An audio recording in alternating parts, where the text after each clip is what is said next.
Students याद रखें, ये वो एक्सरसाइज है जिसमें से आपके पास गारंटी एक पेपर में जो है ना, बोर्ड के पेपर में सवाल आता ही आता है। तो इस एक्सरसाइज को आपने कभी स्किप नहीं करना, ठीक हो गया। बिस्मिल्लाहिर्रहमानिर्रहीम, अस्सलाम वालेकुम dear students, welcome back to another video. जी स्टूडेंट्स, आज हम 10th क्लास की एक्सरसाइज 3.4 मैथ की जो है वो स्टार्ट करने जा रहे हैं। उसमें हमें कहता है कि हमने a ratio b is equal to c ratio d prove करना है अगर ये जो है इक्वेशन आपको दी हुई है। तो देखें इसमें जो है ना वो कहता है कि हमने कंपोनेंट और डिविडेंड थ्योरम जो है वो हमने यूज़ करना है। मतलब इसमें हमें बताया हुआ नहीं है, लेकिन आपने याद रखना है कि जब भी हमें a ratio b is equal to c ratio d हमने प्रूव करना हो और आगे कुछ एक्सप्रेशन दिया हुआ, तो हमारे पास एक तरीका क्या है कि हम उसमें कंपोनेंट और डिविडेंड थ्योरम यानी कि CD थ्योरम को इस्तेमाल करते हैं। ठीक हो गया। अब CD थ्योरम होता क्या है, देखिए स्टूडेंट्स, वो ये होता है कि अगर कोई सी दो रकमें जो आपके आपस में डिवाइड हो रही हैं वो इक्वल हो रही हैं किसी दूसरे रैशनल एक्सप्रेशन के, यानी दो रकमें जो आपस में डिवाइड हो रही हैं उसके, तो आपने फिर CD थ्योरम किस तरह अप्लाई करना है कि अगर a बटा b है ना, तो आपने क्या लिखना है, a plus B divided by a minus B, और इसी तरह वो दूसरी तरफ जो लिखा हुआ है c बटा d लिखा हुआ है, तो c plus D divided by c minus D. अब इससे क्या मुराद है, यहाँ पर a बटा b c बटा d से क्या मुराद है, यहाँ पर ये देखें, ये कुछ भी दो रकमें हो सकती हैं a बटा b। देखें यहाँ पर इसको देखें तो ये हमारे पास क्या आ रहा है, a c square plus B D square, ये पूरा क्या कंसीडर हो रहा है, यहाँ पर ये पूरा a कंसीडर हो रहा है। मतलब आप इस पूरे को आप a समझ लें कि ये क्या है, ये a है, ठीक है। और नीचे जो लिखा हुआ है ये सारा b है, और इस तरह ये सारा c और ये सारा d। तो a बटा b is equal to c बटा d है, तो हमने उसके ऊपर ये काम करना है कि a plus B a minus B और c plus D c minus D लगाना है, और फिर हमने कैंसिलेशन करके सॉल्व करके जो है ये हमने बनाना होगा। ठीक हो गया स्टूडेंट्स। अब इसमें चाहे आप ये यूज़ करना चाहें चाहे आप ये यूज़ करना चाहें, दोनों आप में से आप कोई भी यूज़ कर सकते हैं, ये आपकी अपनी मर्जी है। ठीक हो गया। अब क्वेश्चन नंबर 1 है हमारे पास, लेकिन इसमें जो है मैं ये वाला यूज़ करूंगा, जबकि क्वेश्चन नंबर 2 जो आएगा इसके जितने पार्ट्स होंगे उसमें हम देखेंगे कि कंडीशन के हिसाब से जहाँ पर ऊपर प्लस वाला थ्योरम लग रहा होगा तो प्लस वाला लगाएंगे, अगर ऊपर माइनस वाला थ्योरम लग रहा होगा तो हम माइनस वाला लगाएंगे। अब देखें हम इसको सॉल्व करते हैं। तो सबसे पहले मैं क्या करता हूं, मैं ये जिसने इफ के बाद वाली रकम दी हुई है इसको मैं यहाँ पर लिख लेता हूं। अब मैं इसको सॉल्व करने लगूँ तो मैंने क्या बताया, इसको आपने इस सारे को क्या कंसीडर कर लेना है कि ये आपके पास a है और ये सारा जो नीचे लिखा हुआ है ये क्या है, b है। तो आपने CD थ्योरम में क्या पढ़ा कि a plus B divide by a minus B, यानी इसको प्लस करना है इसके साथ।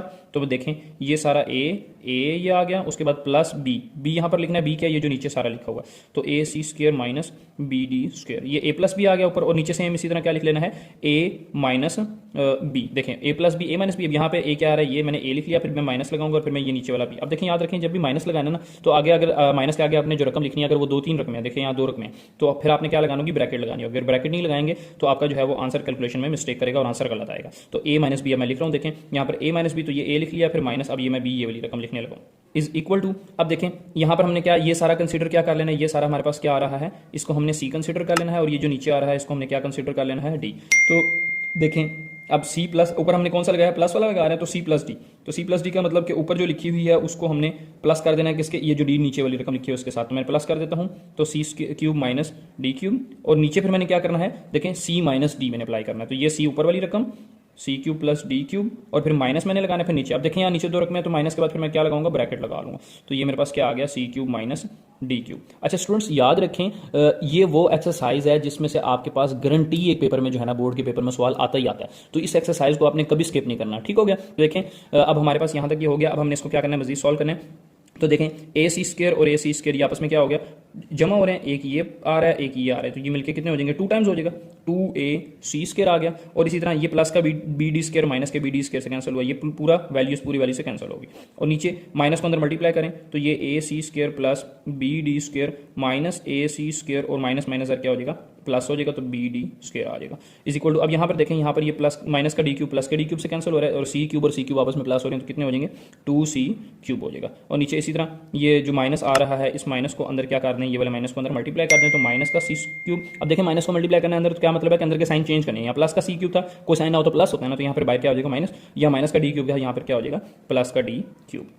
यहाँ तक समझ आ गए स्टूडेंट्स। अब देखें ये प्लस का सी क्यूब माइनस के सी क्यूब से कैंसिल, इसी तरह यहाँ पर ए सी स्क्वायर माइनस वाला ये प्लस वाले से कैंसिल, तो क्या बचा 2ac स्क्वायर 2ac स्क्वायर, नीचे ये बी डी स्क्वायर और बी डी स्क्वायर, यहाँ पर ये कितना आ रहा है, एक ही है एक ही है, कितने हो गए 2 times B D square is equal to, ऊपर देखें यहाँ पर क्या लिखा हुआ है 2c क्यूब, और नीचे यहाँ पर क्या है डी क्यूब, और ये डी क्यूब आपस में जमा हो गए, ये कितने हो गए 2d क्यूब। ठीक हो गया। अब यहाँ से आप क्या कैंसिल कर सकते हैं, देखें ये 2 इस 2 से कैंसिल कर दें, ये वाला 2 इस 2 से कैंसिल कर दें, और आपके पास देखें स्टूडेंट्स क्या कैंसिल हो सकता है, तो देखें a बटा ए सी स्क्वायर बटा बी डी स्क्वायर बचा is equal to C cube बटा डी का क्यूब। अच्छा आप यहाँ पर ना डायरेक्ट भी कैंसिल कर सकते हैं, अगर डायरेक्ट नहीं करना तो फिर आप इसको मजीद थोड़ा सा सिंप्लीफाई करके भी कैंसिल कर सकते हैं। वो किस तरह, देखें मैं आपको ना पहले यहाँ पर थोड़ा सा सॉल्व करके दिखाता हूँ और फिर मैं बताऊंगा कि डायरेक्ट किस तरह करते हैं। देखें यहाँ से हमने ए क्या निकालना है, सवाल में कहा है उसने a रेशो b, यानी कि a बटा b हमने निकालना है। ठीक है, तो इधर देखें a बटा b को हम इस वाले को इधर ही लिखा रहने देते हैं, ये जो टर्म्स है ना ये हम ऊपर आ रही है इधर आके नीचे आ जाएगी, ये जो इधर नीचे आ रही है इधर सी क्यूब के साथ आ जाएगी ऊपर आ जाएगी।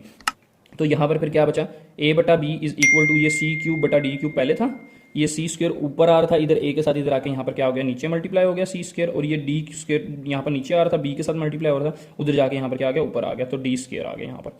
ठीक हो गया, ये आपके पास यहाँ तक।